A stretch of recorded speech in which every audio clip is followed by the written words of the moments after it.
What's up, everyone? Welcome to the October 21st edition of FanDuel Tournament Plays. I'm your host, Adam Scherer. You can follow me on Twitter at ShipMyMoney DFS. And we have a full 11-game MLB NBA slate tonight, not MLB, NBA slate tonight. And we're going to take a look at 5 of the top tournament plays using the Boom Bust tool on the Stokastic.com website.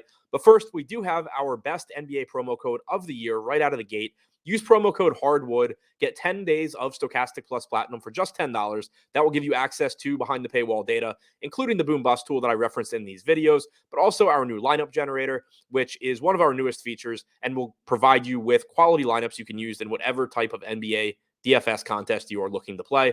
So again, that's promo code HARDWOOD, gets you 10 days of Stokastic Plus Platinum for just $10. Now looking at the 5 top tournament plays on FanDuel, coming in at number 5, Jimmy Butler, only $8,400 with small forward and power forward eligibility. Butler is projected for 12% ownership with a 14% chance of being in the optimal lineup. We have him projected for 40.5 fantasy points. He averaged 1.16 FanDuel points per minute in the games that he played with Adebayo and Kyle Lowry and Tyler Hero, all active last season. We can expect similar production from him going forward. Number 4, DeJounte Murray, $9,500 with point guard and shooting guard eligibility. He's projected for 13% ownership with a 15% chance of being in the optimal lineup.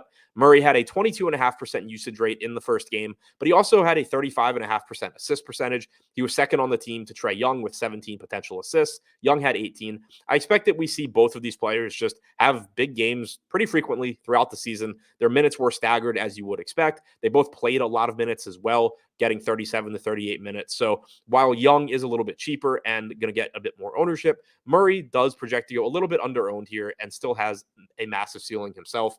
Number 3, DeMar DeRozan, $9,600, once again playing without Zach LaVine. In the minutes he played without LaVine or Lonzo Ball on the floor last year, DeRozan had a 36.9% usage rate and averaged 1.29 FanDuel points per minute. He's only projected for 12% ownership with a 15% chance of being in the optimal lineup, and you can use him at shooting guard or small forward. Number 2, Kristaps Porzingis, $7,900 price tag, power forward and center eligibility. He's projected for 14% ownership with a 16% chance of being in the optimal lineup. The Wizards are likely to be a difficult team from a fantasy standpoint for as long as they're healthy because they do have a lot of mouths to feed now. Kyle Kuzma has been playing more aggressively. He's rebounding well.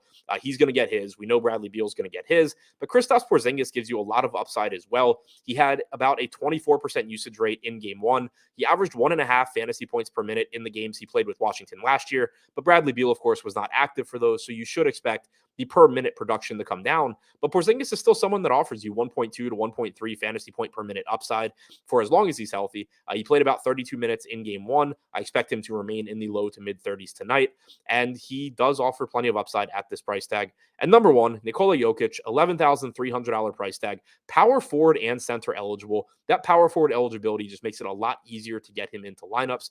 He's projected for 16% ownership with a 19% chance of being in the optimal lineup.